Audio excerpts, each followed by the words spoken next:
도로에서 일반 자전거를 탈 때에도 마찬가지지만 산에서 산악 자전거를 탈 때는 정말 중요한 굉장히 강조되는 기술을 습관 한 가지가 있습니다. 그것은 바로 시선 처리입니다. 어느 쪽을 바라보느냐가 굉장히 중요합니다. 이 자전거와 같이 이 균형 감각을 기반으로 해서 움직이는 탈 것들은 이렇게 시선이 향하는 쪽으로 핸들이 쏠리게 되어 있습니다. 구조적으로 이제 저도 굉장히 궁금해서 한참 연구하다 찾았는데 사람 머리가 무거워서 몸이 그쪽으로 돌면은 고개가 돌면 고비세한 균형 차이가 이제 넘어지는 쪽으로 가는 거예요. 그래서 자전거 초보 시절에 누군가 이렇게 사람이 오거나 앞에 갑자기 누가 나타나서 장애물 피하려고 하면은 초보자들은 어떻게 되냐면 그거 피하려고 거기 쳐다보다가 그쪽에 가서 처박힙니다. 그런 경험 하신 분들 가끔 있어요. 우리 교우들 중에도.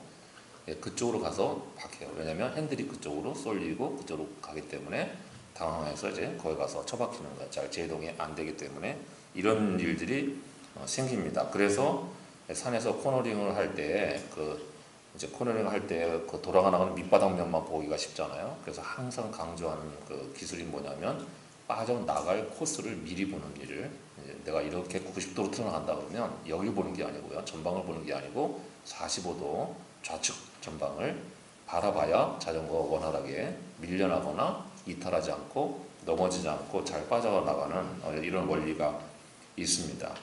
이걸 생각해보면 여러분 시선 처리라는 게 운동에서도 얼마나 중요한지를 알 수가 있습니다. 그런데 여러분, 모든 운동 원리는 우리의 신체와 정신에 똑같이 작용합니다. 동일하게 작용해요.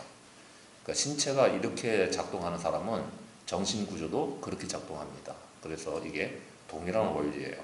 우리가 육신과 정신이 연결되어 있든 분리되어 있는 게 아니잖아요. 그래서 똑같은 원리로 작동을 하게 되는데, 이걸 생각해보면 이런 원리가 비단 운동 영역만이 아니라 우리의 삶의 모든 영역에서도 동일하게 적용되는 원리라서 시선 처리가 우리의 삶의 모든 영역에서 균형 잡는 일에 굉장히 중요하다는 것을 알 수 있습니다. 그러니까 우리가 쉽게 그런 얘기 하잖아요. 우리의 눈으로 무엇을 보느냐, 그 다음에 어떻게 보느냐, 또 얼마만큼 보느냐 하는 문제들이, 그것이 또 어떤 각도에 보느냐에 따라서 여러분 달라지잖아요. 여러분 이게 좀 다 쓰시고 여러분들도 이렇게 쓰고 계시는데, 태블릿이나 스마트폰 보면 이렇게 보면은 시야각이라는 게 있어요. 화면을 이렇게 보게 되면 빛 번짐이 생기거나 하는 이런 것들을 잘 처리해주는 이제 좋은 기기들이, 고급 기기들이 있는데요. 이것도 똑바로 안 보고 비스듬하게 보면은 형상이 왜곡되어 보이거나 빛이 번져서 보인다는 거예요. 그러니까 어느 각도로 보느냐도 굉장히 중요해요. 똑바른 각도로, 정상 각도로 보는 것도 굉장히 중요합니다. 거기에 따라서 우리의 말도 달라지고요.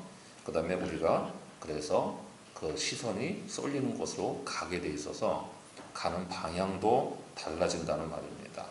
그런 점에서 오늘 본문 말씀은 눈에서 말로 이어지고 그리고 돌봄이라는 행위로 이어지는 하나의 구조를 담고 있어요. 오늘 본문의 기록이 약간 다른 기록들이 함께 모여 있는 것 같은데, 그것은 이런 점에서 그런 교훈을 가르쳐주고 담고 있다고 하는 것을 볼 수 있습니다. 믿음의 눈으로 올바르게 보는 일이 얼마나 중요한지, 그러면 거기서 어떻게 바른 말이 나오는지, 바른 말이 나오면 그 바른 말에 따라서 어떻게 바른 행동이 나오는지까지 연결되는 세 단락이 오늘 마침 우리가 함께 읽으면서 배울 수 있는 좋은 길, 또 바른 길, 바른 시선이라는 것을 알 수 있습니다. 이런 것들을 오늘 우리가 단락에 따라서 함께 좀 배워보겠습니다.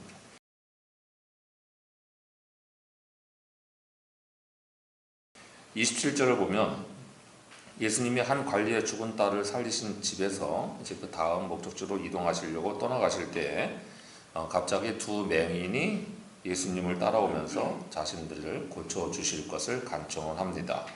그런데 이 두 맹인들이 예수님을 부른 호칭이 심상치 않죠. 다윗의 자손이라는 호칭이 여기 오늘 사람들의 입에서는 처음 마태복음에 들려지는 장면이에요. 처음으로 이게 등장하는 장면인 거예요. 다윗의 자손이라는 호칭은 유대인들에게는 이게 메시아를 가리키는 전용 용어였단 말이에요. 그런데 이 두 맹인이 이미 이런 호칭을 사용한 것은 그들이 예수님을 메시아로 인정하고 고백했다는 말이잖아요. 사람들 중에 예수님을 메시아로 받아들일까 말까 하는 사람들이 잔뜩 있는 시점이었어요. 그랬는데 아무것도 보지 못하는 두 맹인은 이미 다윗의 자손이라고 예수님을 호칭하면서 메시아로 인정을 하고 그 인정한 믿음의 기반 위에 치유를 요청하러 나오는 거예요. 그러니까 육신의 눈으로는 아무것도 보지 못하는 맹인들이 육적인 치유 기적을 경험하기 전에 이미 영적인 눈이 떠져서 믿음의 고백을 하고 나올 수 있었다는 말이죠. 이런 맹인들을 보시고 예수님은 28절에서 그들의 믿음을 다시 한번 확인하십니다. 그렇게 물어보시죠. 내가 이 일을 할 줄을 너희가 정말 믿고 있는 거냐? 라고 물어보셨는데 여전히 그렇습니다 하고 긍정적인 답변을 하는, 확고한 답변을 하는 맹인들을 보시고 예수님은 29절에서 너희 믿음대로 되라 하시면서 눈을 고쳐서 볼 수 있게 해주셨습니다. 이 사건의 특별한 것은 말씀드린 것처럼 마태복음에서 예수님을 다윗의 자손으로 사람들이 직접 불렀던 첫 번째 경우예요. 앞에 맨 처음에 시작할 때, 마태복음 시작할 때는 당연히 예수 그리스도가 다윗의 자손이라는 기록이 나오는데 그건 성경을 진리 차원에서 소개할 때 나오는 기록이고, 그렇죠? 그리고 사람들이 인지를 해서 예수님을 다윗의 자손인 메시아로 인정해서 호칭을 썼다는 것은 이게 처음인 건데, 눈뜬 멀쩡한 정상인들의 경우가 아니라 아무것도 보지 못하는 맹인들에 의해서 이것이 나왔다는 게 오늘 마태복음이 우리에게 전하는 아이러니입니다.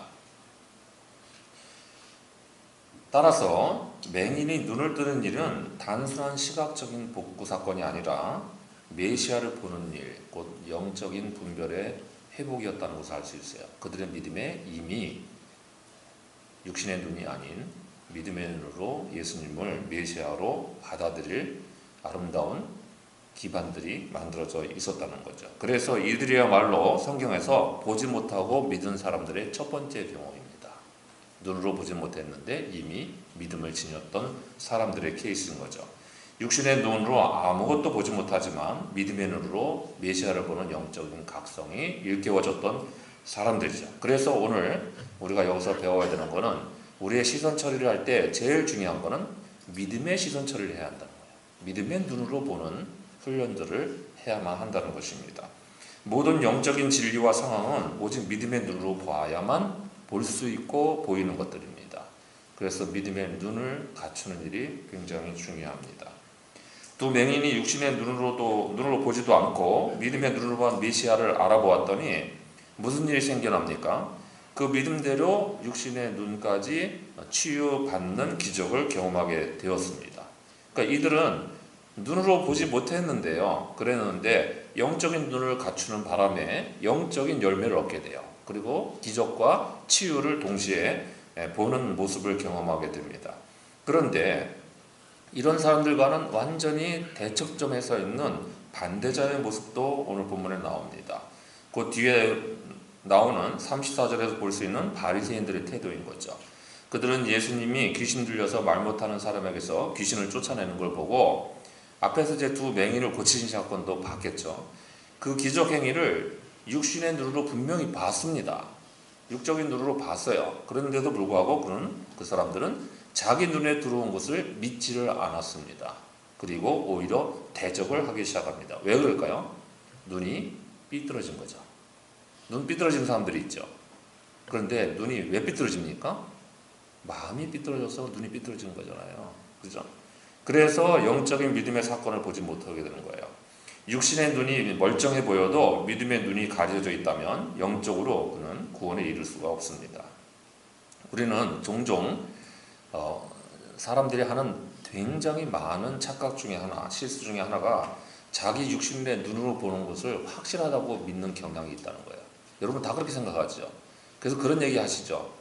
내 눈으로 똑똑히 봤어. 그러면 그걸 진리라고 착각을 합니다. 여러분 그런데 내 눈으로 똑똑히 본 것과 진리와 정말 100% 일치한다고 생각하세요?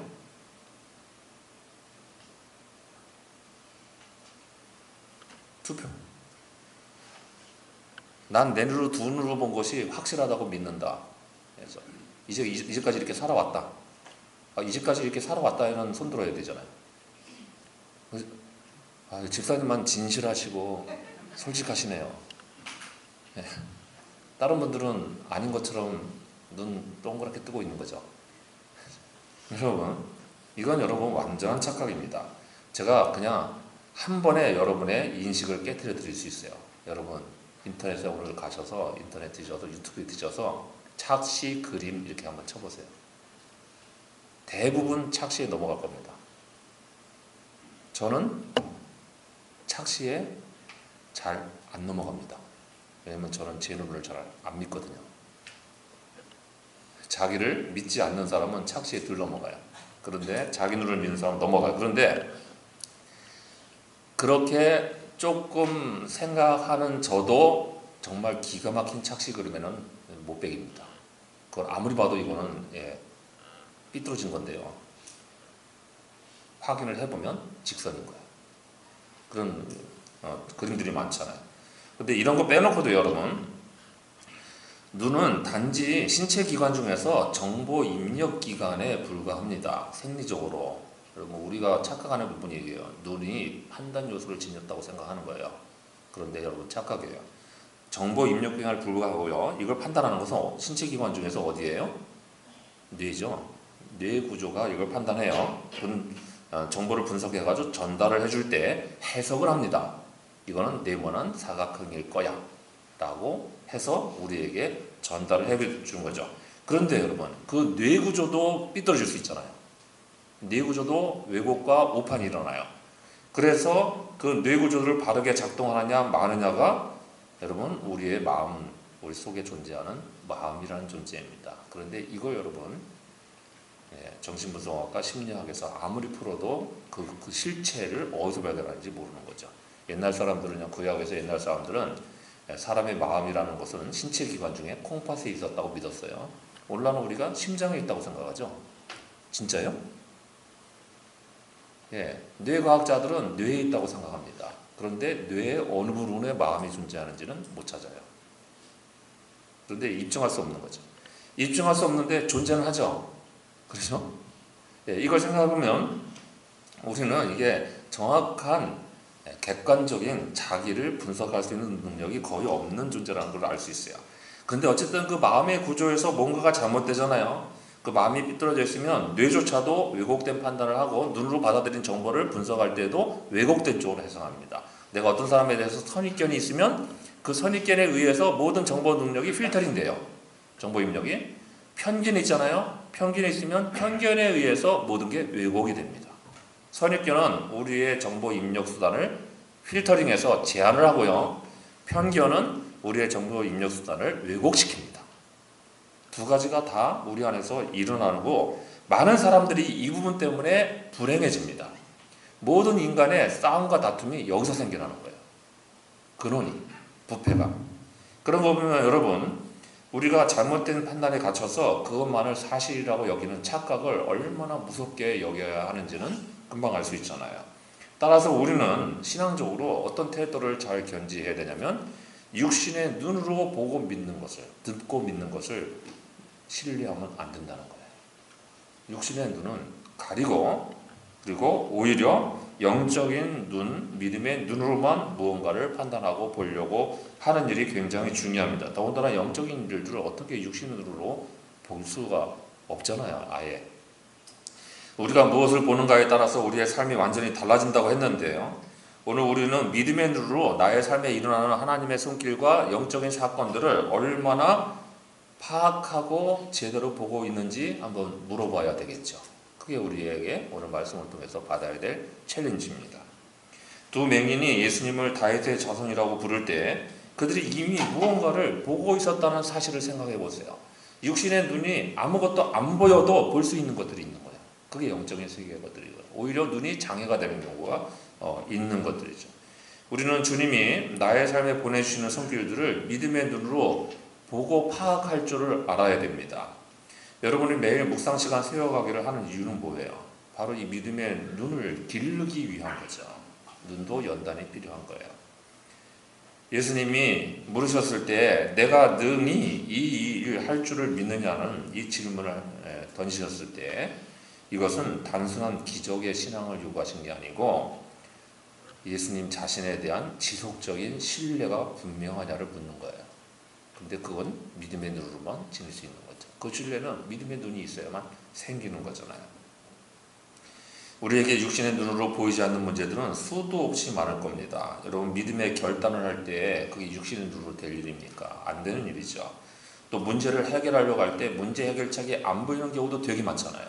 그런데 기도해서 해결하는 건 왜 하는 거예요? 능력의 작동 방식도 육신의 눈으로 안 보이는 것들입니다.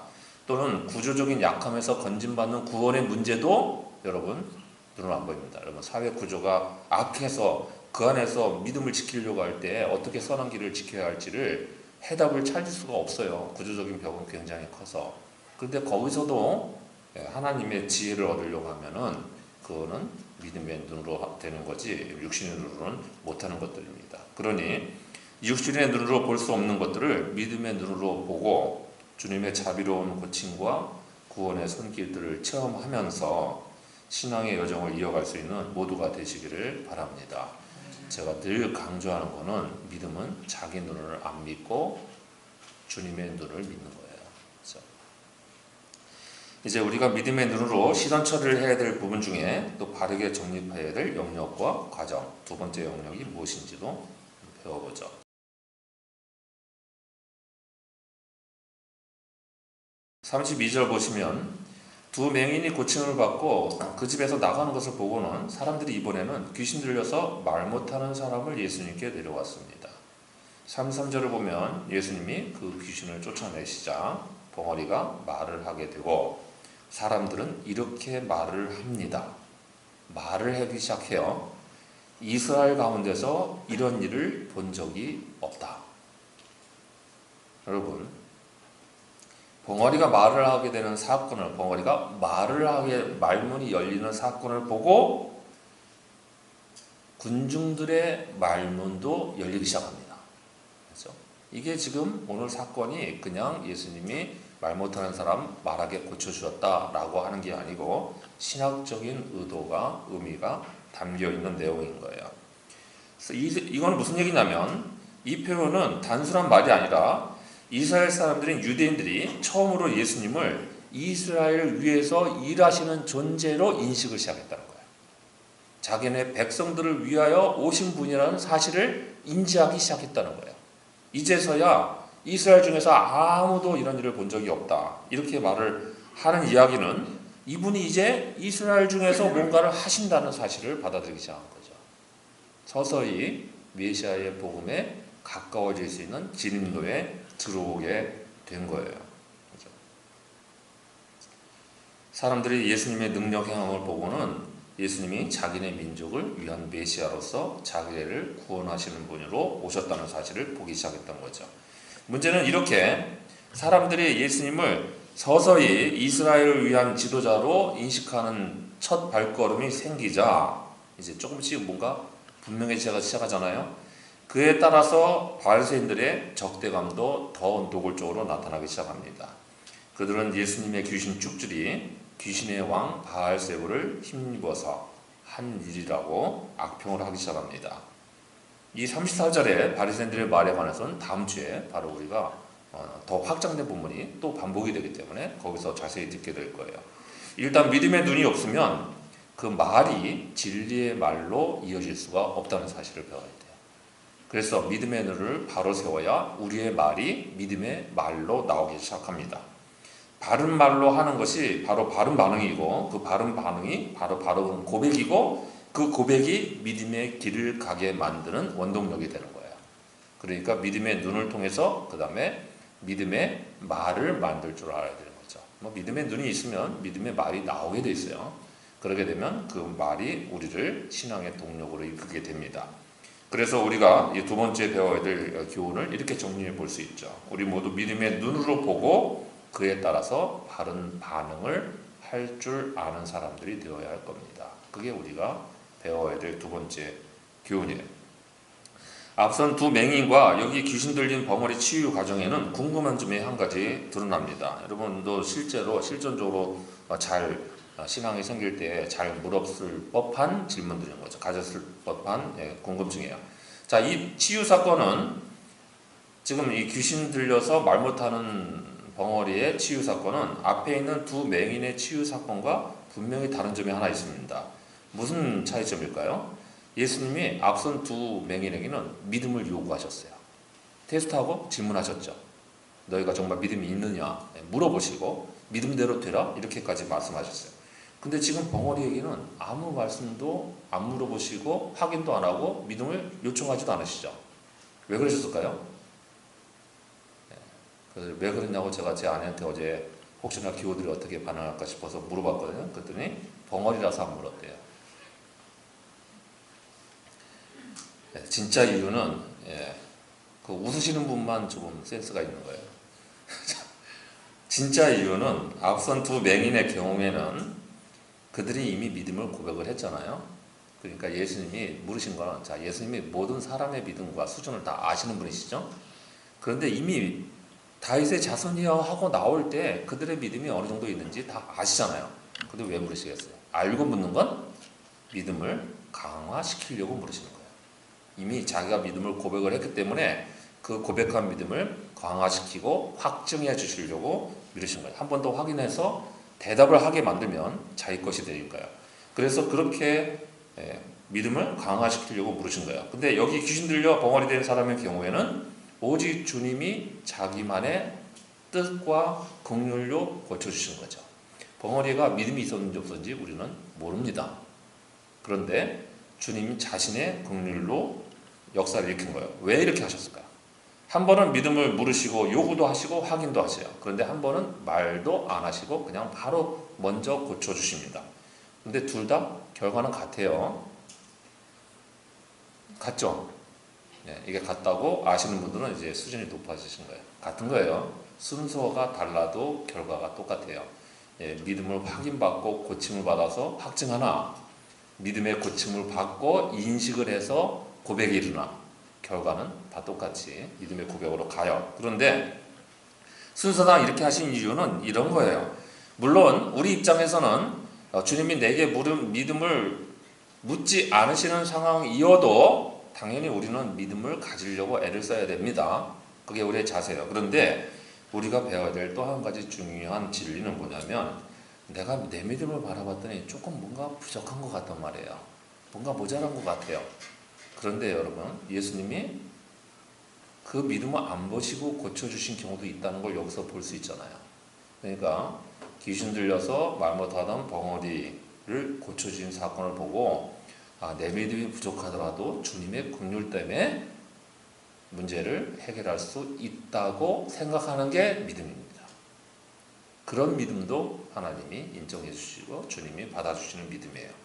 그래서 내 믿음이 약해 보이더라도 안 될 거야 라고 생각하는 대신에 그래 내 믿음은 부족한데 주님의 긍휼은 이것을 가능하게 하실 거야 라고 생각하는 게 믿음에 이르는 또 하나의 길이에요.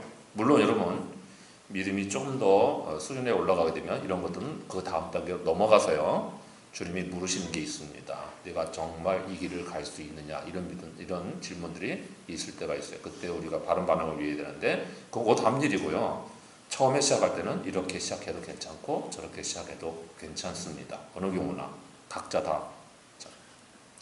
귀신 들려서 말 못하는 사람의 말문을 열리게 된 것은 영적인 무감각을 깨우치고 여는 일입니다. 왜냐하면 성경에서 벙어리는 종종 영적인 무감각을 나타내는 말이었기 때문이에요. 예수님께서도 직접 이사야의 예언을 인용해서 말씀하셨을 때 우리가 잘 아는 말씀이 있죠. 너희가 듣기는 들어도 듣지 못하고 보기는 보아도 깨닫지 못한다. 벙어리죠. 장님이고. 이런 상황이기 때문에 이런 경우들이에요. 그러니까 귀신의 추방과 함께 벙어리가 말하게 되었다는 것은 단지 목소리가 회복됐다는 것만이 아니고요. 복음의 증언 능력이 회복됐다는 거예요. 예수 그리스도를 메시아로 받아들이고 고백할 수 있는 능력이 말이 회복돼요. 영적인 진리를 말하는 말문이 열리기 시작했다는 거예요. 메시아 시대에는 보지 못하던 자들이 보게 되고 말하지 못하던 자들이 말하는 시대이기 때문입니다. 그렇죠? 벙어리가 말을 하고 맹인이 눈을 뜨는 시대가 메시아 시대이기 때문에요. 예수님 오셔서 이들을 이렇게 고쳐주시는 이유가 그것 때문에 그런 거예요. 그래서 제가 이것을 미리 이사야 예언에 들려준 바가 있으니까 슬라이드로 준비해 드렸어요. 한번 보시면 금방 알 수 있죠.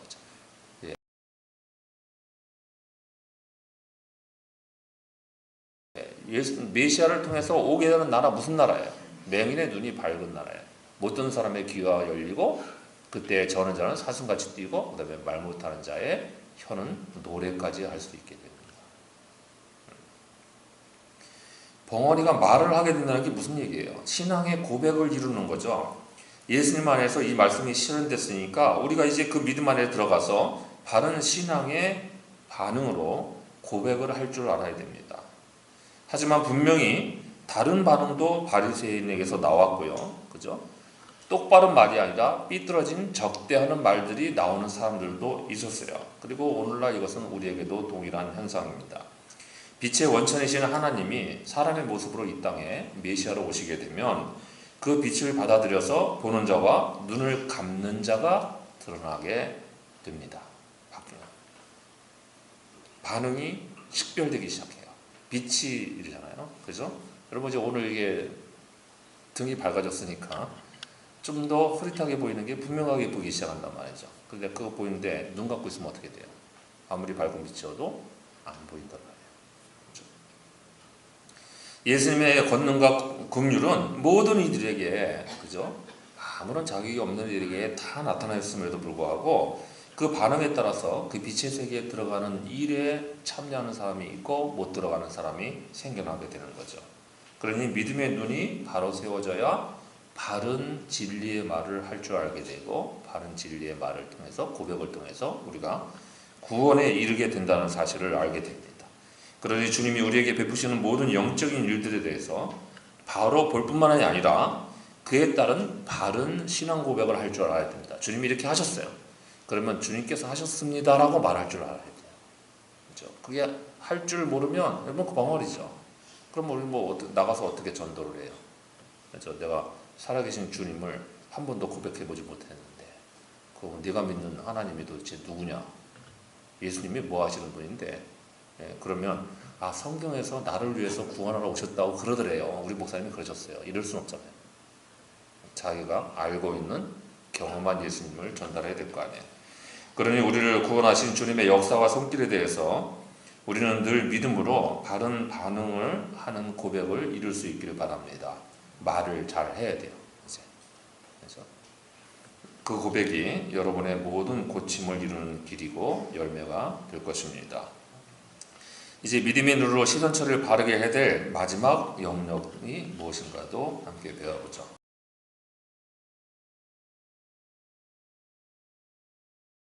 35절 보시면 예수님은 줄곧 가버나움 일대의 모든 도시와 마을에 두루두루 다니시면서 지난번에 우리가 했던 것처럼 세 가지 사역을 하십니다. 가르치심과 복음 선포와 고침의 사역을 계속 하십니다. 이 세 가지 사역이 바로 메시아로서 백성을 돌보시는 핵심 사역인 것입니다. 그렇게 백성을 돌보시면서 예수님은 36절을 보면 그들을 불쌍히 여기시는 마음이 가득 있었음을 알 수 있습니다. 그래서 38절에서 제자들에게 추수하는 주인에게 추수할 일꾼을 보내달라고 하라고 말씀을 하셨습니다.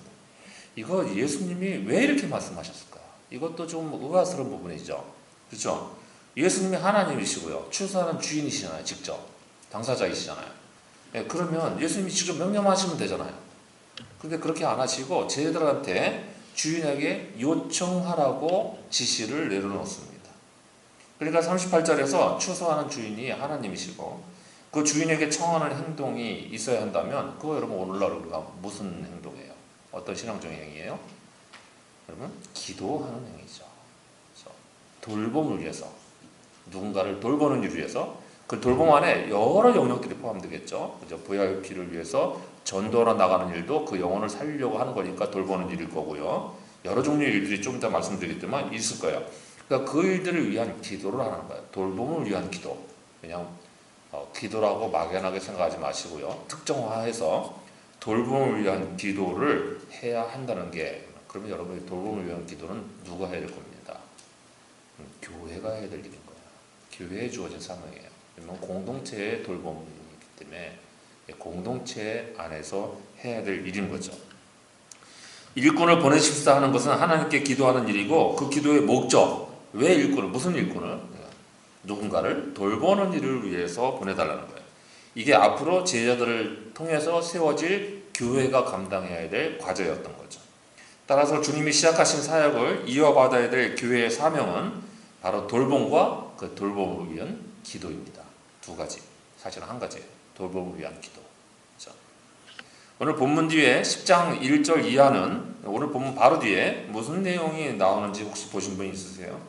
예수님이 일꾼을 불러 모으시고 추수를 위한 파송을 하시는 장면으로 이어집니다. 12제자를 부르시는 사건이 여기 나와요. 당연히 지금 오늘 이 말씀을 하는 시점에서 보면 이미 제자들에게 뭔가 말씀하셨다고 그러니까 제자들을 이미 그 전에 부르신 거잖아요. 그런데 마태복음 기록상 배치를, 수간 순서를 뒤로 해놓은 거예요. 왜냐하면 예수님이 이 말씀을 하셨고, 그 다음에 예수님 자신도 직접 이런 일을 하셨다는 것을 연결해서 들려주는 거죠. 그래서 오늘 본문 말씀은 교회에 주신 사명이고요. 그 말씀이 제자들의 파송을 다루는 10장 큰 단어 안에 서막이 연결되어 있는 거예요. 그런 점에서 추수는 이미 구약 성경에서부터 이미 최후 심판에 대한 상징이었습니다. 추수는 항상 야훼 날에 이루어질 사건이었어요. 당연히 신약에서도 동일한 개념으로 이어지고 있죠. 추수할 때는 알곡과 가라지를 가리는 시간이에요. 그죠? 이때 이 추수할 일꾼들, 그게 무슨 얘기입니까? 구원의 시대에 심판을 막기 위해서, 심판의 정죄를 막기 위해서 사람들을 구원해내고 돌보고 그 믿음을 지켜주는 일들을 해야 되기 위해서 일꾼이 필요한데, 그런 사람들을 위한 기도 요청을 하라고 하는 거죠. 우리 교회 긍휼 사역은 그런 점에서 주님의 돌봄 사역 가운데 직접적인 연결성이 있는 사역입니다. 우리 교회가 다른 목적 헌금은 다 폐지하고 시행하지 않지만 긍휼 목적 헌금만큼은 유지하고 있는 이유가 여러분 그런 거죠. 또 여러분 돌봄의 사역에 여러 개가 있어요. 아까도 말씀드렸지만 방성기미와 다솜이가 방언을 돌보는 일을 하는 것도 주님이 우리에게 주신 과제 명령 중에 하나인 거예요. 그렇죠?